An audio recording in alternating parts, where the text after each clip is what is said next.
Nabi itu tahu bahwa akhirat itu tidak bisa batasi Allah. Kamu tidak bisa nyemprit Allah, Allah ini akhirat loh, amal sudah tidak manfaat, ingat itu. Tidak bisa seperti itu. Allah itu nggak bisa tunduk sama konstitusi yang bernama akhirat. Artinya Allah meskipun di akhirat tetap duwe hak yaf'alu ma yasa atau yaf'alu ma yurid. Nggak bisa kamu terus wah ini akhirat, amal ra iso dikirim wong mati, amal ra iso dikirim. Dong pangeran kok mbok atur. Makanya ada kiai mengatakan kodok qadar ra iso dirubah, itu kamu. Makanya ada seorang kiai ditanya, kodok qadar ra iso dirubah sekali dicatat selesai. Jadi kiai tadi, tapi nak Allah iso. Dalile apa? Yang huwa ma yasa wa yusbit. Nak Allah ya iso, sing ra iso kan kita. Nah, Nabi itu tahu betul meskipun akhirat itu Allah masih bisa dinego saking baiknya. Ya Muhammad irfa' ra'sak wasal tuqa wasa'tu safa. Semat sirahmu angkat, kujo apa tak turuti. Terus semenjak itu Nabi minta apa? Syafaat. Karena dulu ulama itu sudut pandangnya itu ya seperti itu. Ada yang ulama suka ibadah itu sholat, ada yang milih apa tidur. Sampai Imam Ghazali bilang suatu saat ibadah terbaik di zaman akhir itu tidur kan. Sholat saja kalah sama tidur kan. Tapi itu loh ya, yang wajib tetap loh, terus kamu gak sholat wajib. Begini beliau mencontohkan itu. Ada orang sholat tahajud terus obsesinya itu ingin hajatnya terkabulkan. Sementara yang tidur obsesinya nikmati rahmatnya Allah, boleh tidur, bisa tidur. Kata Imam Ghazali, timbang kita tahajud terus nuntut pangeran aduk turu katanya. Mergo engko di akibat terus setan memberi bisikan, lo nyatanya kamu tahajud ya gak terkabul, berarti cerita bahwa Nabi ngendikan kalau doa tahajud mustajab enggak. Daripada ngono ki aduk turu ora tau donga ya. Timbang abri-abri Islam ya, timbang elek-elekin apa? Islam. Jadi ulama itu mulai dulu itu sudah berpikir. Banyak orang menjadikan tahajud salat malam itu media untuk hajatnya. Dan kalau nggak kesampaian ini mutung, nyalahkan kiainya ijazah ramandi, macam daripada ngono ora usah apa tahajud turu. Dan jenis kayak ini tuh banyak. Makanya ulama kayak saya itu saenake dhewe itu ya jarak. Saya sering didolani muhibin terus bilang Gus saya doakan gini-gini saya mau nyalon bupati atau saya gini, saya bilang gak waduh orang dongo, nak ramandi darani ulama dongane ramandi. Nak mandi kamu jadi bupati tetap nganggep karena beli. Sopo sing raro bupati saya gak beli. Ribet kan? Ketika mereka jadi ngunsurkan doa kamu apa karena kemarin beli? Yang beli maksudnya nggak beli nggak usah tersinggung. Jadi ribet ngadepin. Nggak artinya gini loh, doa itu jangan dipakai begitu loh. Kalau minta nasihat, tak nasihati jadi bupati yang baik, gubernur yang. Kalau minta doa itu resikonya. Akhirnya kiai-kiai kalau diminta doa ya doa, sebenarnya diisinya itu nggak doa kemenangan. Selamat. Itu nggak selamat gitu. Karena ribet. Makanya Islam itu doa itu setelah iman. Aturan iman benar baru doa. Aturan iman benar termasuk Allah itu yaf'alu ma yasha, boleh melakukan yang dikehendaki. Allah nggak boleh terdikte oleh doa kita, nggak boleh.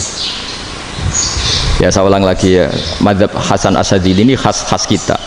Jadi la ilaha illallah itu didahulukan sebelum istighfar. Tapi kebalikannya mazhab Imam Sanusi itu dibalik. La ilaha illallah itu kalimat yang sakral. Karena yang sakral dibutuhkan muqaddimah, yaitu yang melafadzkan harus yang sudah bersih, yang sudah steril baru melafadzkan la ilaha illallah. Maka dalam mazhab Sanusi ya istighfar dulu baru la ilaha illallah. Nah, cara mazhab Abul Hasan Asyadzili kebalikan, istighfar itu sah setelah sahnya tauhid.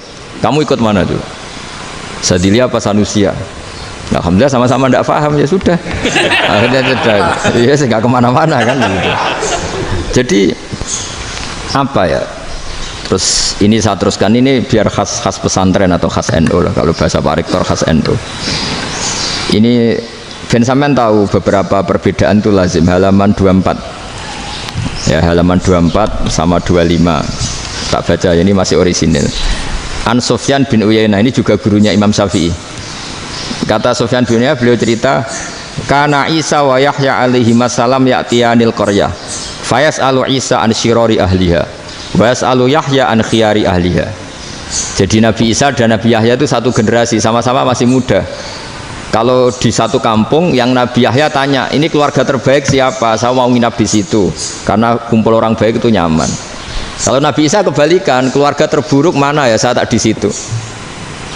Nah terus akhirnya faqala lahu Yahya, lima tanzilu ala syirarin nas. Kenapa kalau kamu bermalam kok malah kumpul orang-orang yang nakal? Innama ana tabibun udawil mardo. Saya ini nabi para dokter. Di mana-mana dokter yang ngumpuli yang sakit, ngobati yang sakit. Makanya di NU itu ya banyak Ki Jazab mengumpuli yang nakal-nakal. Nak tepak yang ngentas yang nakal, nak ora tepak ya katut. Ini adu nyali lah sudah gitu. Tapi itu ada ilmunya, yaitu niru Nabi siapa? Isa. Kalau kamu dokter penelitian itu cari daerah yang banyak pandemi apa yang bersih?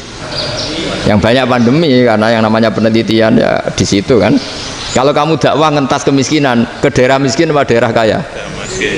Nah sama, kalau ngentas kefasikan ke daerah fasik apa daerah orang soleh? Fasik. Ya, tapi itu Nabi Isa. Nah kalau kamu tidak Nabi kan potensinya kan itu. Tapi setidaknya bahwa kita sering disalahkan karena punya beberapa tokoh yang ngancani fasik-fasik, itu sebenarnya ada dalilnya, yaitu Nabi siapa? Isa. Nah terus masalah tegas dan lunak. Ketika ada mahasiswa misalnya pacaran, boncengan lanang dan perempuan, itu pilihan kita apa? Kalau tegas terus gak mau mendengar kita, misalnya gini contoh gampang, tak beri contoh Pak D, jangan orang tua, nanti secara fikih itu beda.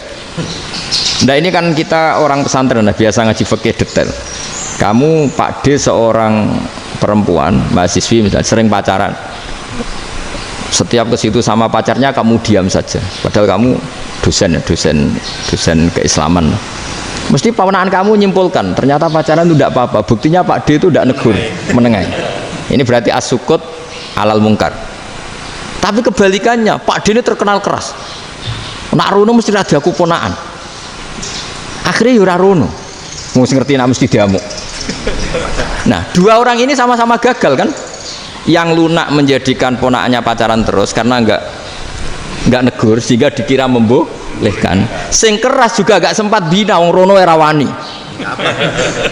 Akhirnya dua orang ini sama-sama enggak ketemu, sama-sama enggak berkesempatan membina kan? Gagal membina kan? Karena yang keras ponakannya enggak pernah situ, berarti enggak bisa bina kan? Yang lunak membiarkan berarti juga ada bina. Nah, Islam itu antara dua itu. Ya agak terlalu lunak, nggak terlalu keras. Karena kalau terlalu keras, misalnya ada kiai terlalu keras, lu masyarakat mau tanya itu gimana? Lari kan? Loh, saya ini punya pengalaman pribadi. Saya ini kan kecelok orang alim. Itu kalau pernah ya saya itu berusaha ya pokoknya ya umumnya orang alim lah, tenang terus anteng, nggak gejlok-gejlokan. Itu nggak ada yang tanya. Saya mimpi ketemu beberapa ulama itu disalahkan. Terus umat saya kalau mau tanya itu ke siapa? Wong alim wis wibawa, meneng tambah banget wibawan. Kalau Quran sering gojlok rektor macam-macam. Terus wong wanita kok, saya biasa ke pasar pandangan dicegot orang. Gus, putri saya itu sering keluar darah tapi melebihi batas haid gini-gini. Kalau badhe sowan jenengan, gak usah sowan ning kene mbek ngadeg-ngadegan. Terus tanya, yang haid berapa hari, Gus? Ya supaya rudat ilal adat sebelum dia punya penyakit istihadah itu berapa? 6 hari ya sudah, kembali 6 hari lainnya mustahadah, tetap sholat, tetap normal. Tapi kalau saya wibawa mau pasar gue tasbih dulu iku mesti wong salaman njaluk donga yakin. Tapi baru kayak rada uraan ketemu wong-wong, dol pening ndi? Mak pening ndi? Gus beneran Gus ketemu jenengan kula wingi badhe tuwa kok. Akhirnya tanya. Dadi uraanku iku amdan. Lha nek sampean asli, iki asli uraan. Karena ndak uraan lah tetap ndak wibawa kan. Jadi baru kayak uraan itu ya banyak. Saya itu kalau ngantor di Jogja itu banyak orang yang tanya, ya biasa tuh tanya macam-macam. Karena saya uraan.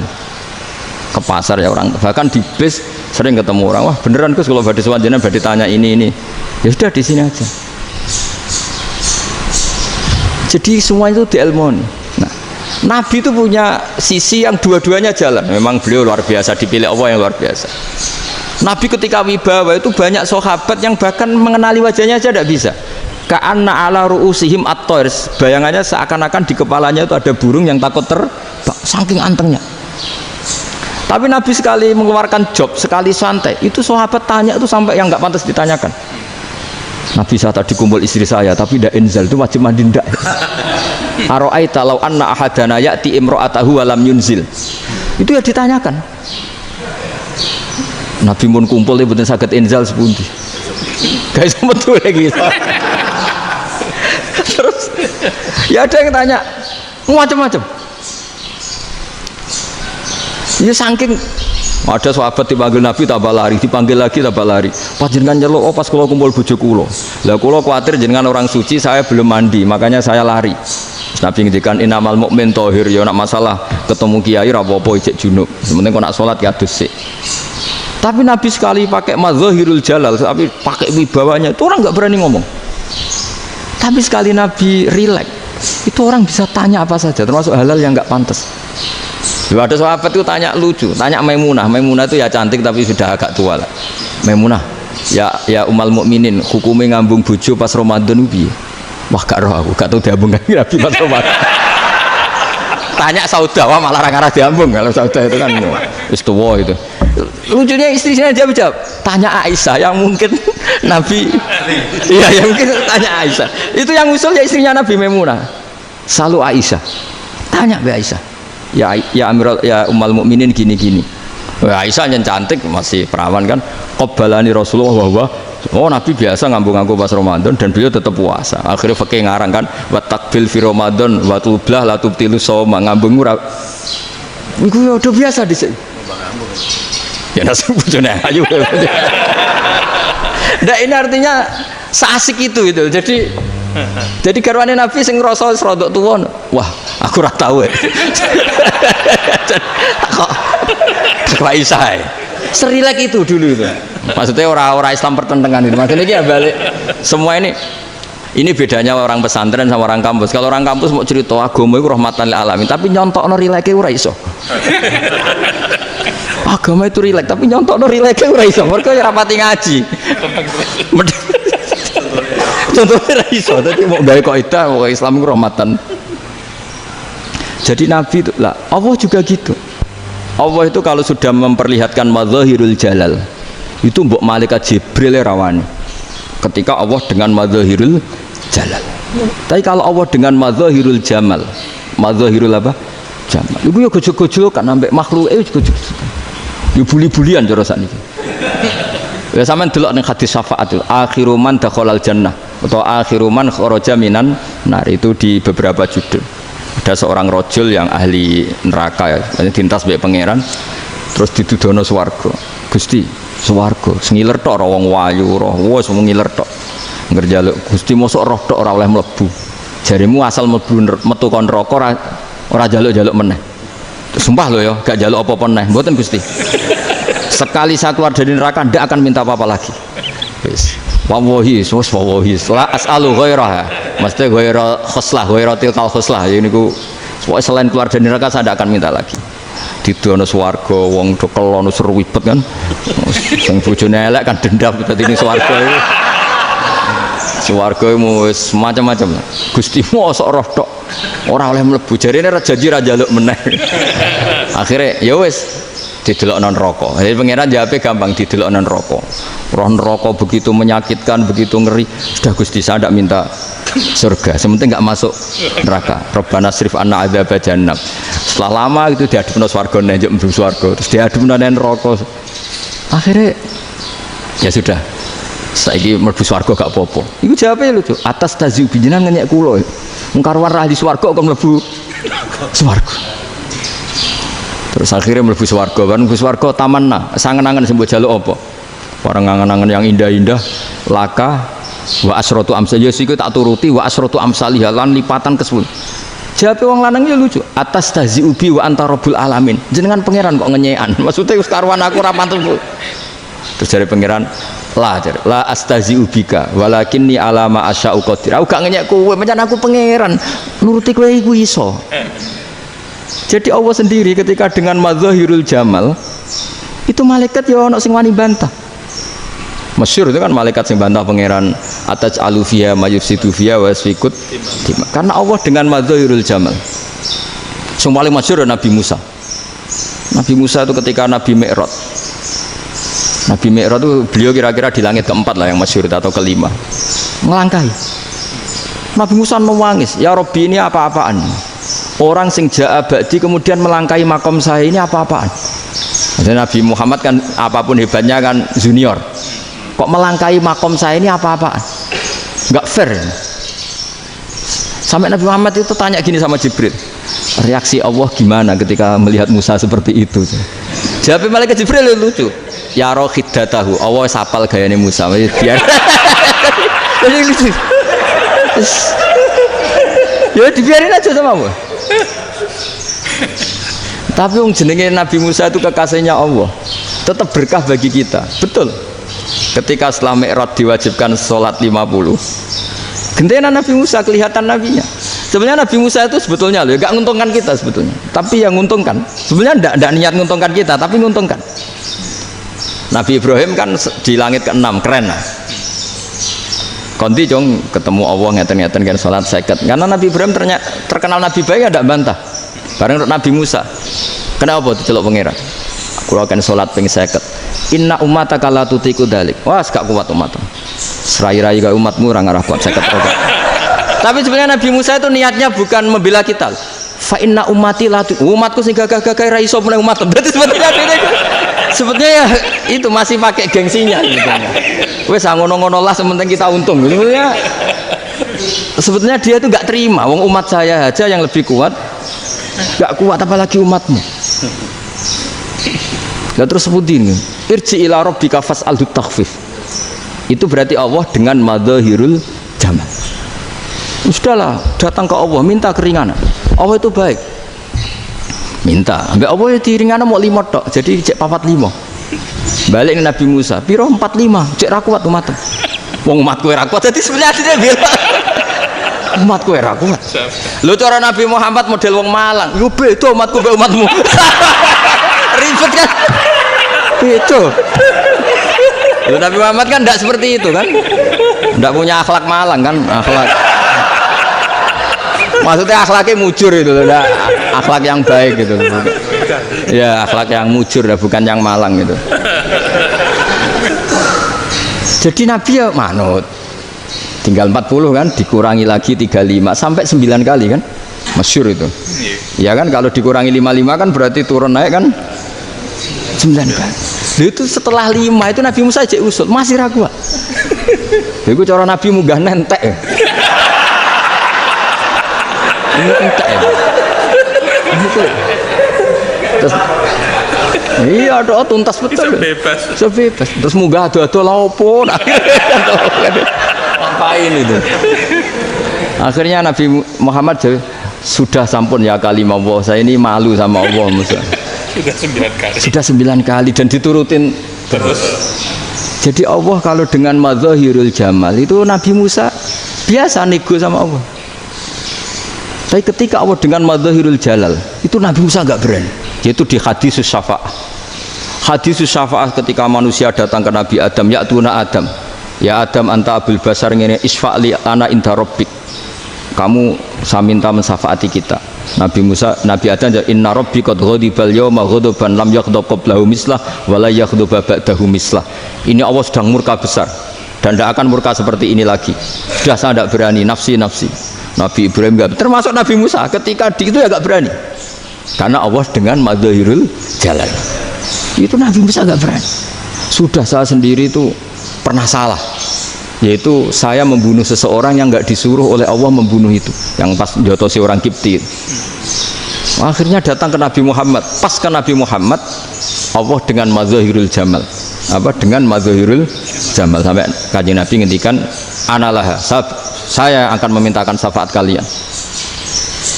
Terus fa ahmadu rabbi bima hamida allamaniha rabbi. Saya muji Allah dengan pujian-pujian yang orang lain tidak tahu, hanya saya yang diajari, kata Rasulullah. Ya di sini menurut banyak ulama termasuk kitab yang saya baca, kenapa Muhammad sebagian namanya Ahmadu. Itu dari af'al tafdil fa Muhammadun ahmadu min ghairihi.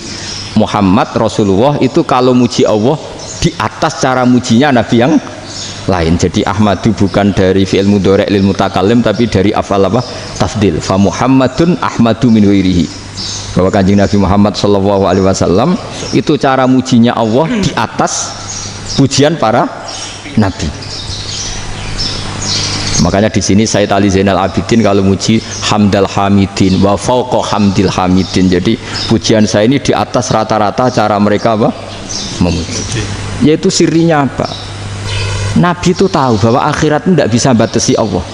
Kamu tidak bisa nyemprit Allah. Allah, ini akhirat tuh. Amal sudah ada manfaat. Ingat itu. Tidak bisa seperti itu. Allah itu nggak bisa tunduk sama konstitusi yang bernama akhirat. Artinya Allah meskipun di akhirat tetap duwe hak yaf'alu ma yasa atau yaf'alu ma yurid. Nggak bisa kamu terus wah ini akhirat amal ra iso dikirim wong mati, amal ra iso dikirim. Yo pangeran kok mbok atur. Kalau kita yang mengirimkan tidak bisa, tapi kalau Allah tetap bisa. Makanya ada kiai mengatakan kodok qadar ora iso dirubah, itu kamu. Makanya ada seorang kiai ditanya, kodok qadar ora iso dirubah sekali dicatat selesai. Jadi kiai tadi, tapi nak Allah iso. Dalile apa? Yang huwa ma yasha wa yusbit. Nak Allah ya iso, sing ra iso kan kita. Nah, Nabi itu tahu betul meskipun akhirat itu Allah masih bisa dinego saking baiknya. Akhirnya Nabi sujud, masyhur itu terus, ya Muhammad irfa' ra'sak wasal tu ta' wasatu safa. Semat sirahmu angkat, kunjuk apa tak turuti. Terus semenjak itu Nabi minta apa? Syafaat. Jadi makanya terus banyak GNO sing macam-macam lah. Ono sing potongane wedi terus hati-hati. Niku berarti makome Madzahirul Jalal. Ono sing amen guyon nek makome Madzahirul Jamal. Ono sing ra jelas ngene iki, sing ra jelas. Nak guyu buanter kok nangis kok buanter. Jebule urusan utang. Lah ini sudah yang udah. Jadi makanya yang rileks saja. Sebenarnya agama ini santai, rileks karena agama ini harus bifarohin wasururin. Enggak boleh agama ini dibawa dengan kekerasan, dengan antisosial. Karena agama ini harus kul bi fadlillah bi rahmati fa bidzalika falyafrahu, harus senang, harus rileks. Makanya saya jadi kiai itu senang takutnya gini. Sekali saya tidak senang jadi presiden buruk. Ternyata jadi wong alim ra enak, itu contohnya. Sampai merengut terus uripe susah, nanti orang tidak berani jadi orang alim. Makanya saya akan buktikan bahwa saya lebih bahagia dibanding rektor. Nanti orang ingin jadi rektor semua, ingin jadi orang alim. Iya, makanya ini kan bentuk kearifan lah. Jenengan ngakui fungsi kiai kayak saya itu bentuk kearifan. Saya juga ngakui jenengan ini butuh kearifan. Saya sering didolani KUA itu rata-rata ya didikan kiai. Kompilasi hukum Islam itu banyak ya, janda cantik. Contohnya harus cantik, kalau jelek nggak mungkin terjadi kan. Ada janda cantik kebetulan suka kawin tapi takut zina. Saya ulang lagi, suka kawin tapi takut. Itu seringnya gitu Pak Rektor. Jadi dia kawin bosen, bilang ke KUA, Pak saya sekarang mau nikah sama ini. Loh, tapi kamu mau punya suami. Ya tapi kan nggak tercatat Pak. Itu KUA-nya rata-rata itu nggak berani. Meskipun nggak tercatat, karena secara fikih meskipun nggak tercatat tetap dia seorang perempuan yang bersuami, maka nggak boleh nikah sama orang lain. Tapi secara hukum santri nggak bisa dong menikahkan perempuan sing dzati zaujin yang punya suami. Nah, ini barokahnya kerjasama yang baik. Jadi di masyarakat itu tertanam didikan kiai nggak boleh nikahkan perempuan yang bersuami, tapi di KUA ngikuti hukum formal. Dan di Indonesia itu KUA itu rata-rata konsultasinya ya sama kiai, sehingga ya nggak berani akhirnya, meskipun aku udah mlebu rokok mbak gak iso. Dan itu buahnya. Seorang lagi ya, makanya ini kan pesantren itu nggak boleh mati. Orang kiai-kiai kayak saya nggak jelas-jelas itu harus lebih jelas lagi. Karena ini yang on time, yang online, yang siapa saja bisa tanya. Saya itu SMS saya itu nggak punya HP WA. HP jadul itu SMS-nya tiap hari tak berapa. Orang yang tanya dari Kalimantan, dari Aceh. Gus di kampung saya ada masjid 2 itu yang Samana. Ada yang dari orang perkotaan, Gus di perumahan baru ada masjid, yang Jumatan baru orang 12, sah enggak? Ya langsung saya jawab, sah. Dalilnya ini.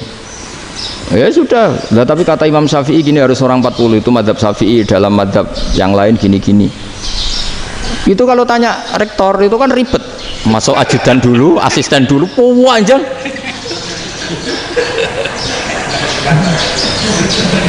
Wah itu kan ribet kan. Memanggil dosen dekan VAI, dipanggil dekan VAI nggak mau langsung jawab, cari dosen yang nekuni itu. Usul fikih saya nekuni itu baru seminar, nunggu dulu mbak, ini orangnya baru. Panjang kan. Bisa tutup Islam kalau kesuwen. Coba kalau tanya kiai kan enggak ketemu di jalan. Dulu Mbah Zubair kata Mbah Mun. Saya termasuk santri yang diapresiasi Mbah Mun. Dhisik Mbah Zubair ya ngono, anak nong takok wis sowan gak oleh. Gak takok ning kene ae. Jangan biasa ditanya orang ngadeg-adegan. Ya alhamdulillah ilmunya cukup, kalau gak cukup ya kok sik. Jadi sebetulnya orang sopan itu ya agak-agak ada yang ditutupi sebetulnya. Mboten prayogi teng dalan nginjang mawon matur. Ya sebetulnya ya sebenarnya memang ilmunya agak cukup gitu. Tapi itu sebenarnya secara fikih itu haram, menunda itu haram. Ya haram tuh, coba bayangkan ya kalau tanyanya sekarang, Gus saya ini sudah keluar darah 1 bulan penuh, padahal normalnya hanya 6 hari. Saya nanti sholat enggak?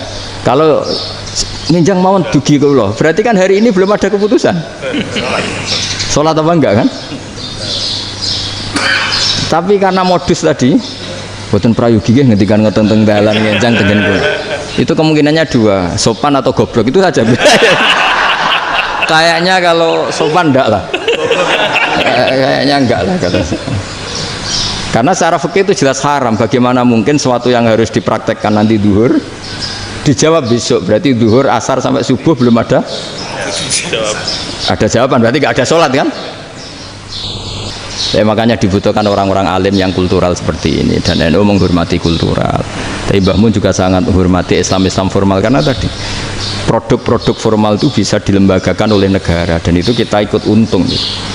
Makanya Mbah Mun itu kalau punya tamu KUA, punya tamu polisi sampai pejabat itu, kenapa saya contohkan KUA supaya jangan kira seperti pendapat orang-orang hasud, wah mesti aja disolani presiden seneng, menteri seneng. Enggak juga, sebenarnya semua kiai itu mulai KUA sampai polisi, polsek, polres itu seneng semua, karena sama-sama diajak mengawal bangsa ini, diajak mengayomi semua masyarakat. Tapi kadang-kadang masyarakat ngeritiknya, jenis kiai disolani menteri ya seneng, presiden, padahal yang soal kiai itu ya mulai KUA, kapolsek, kepala desa, RT, mudin.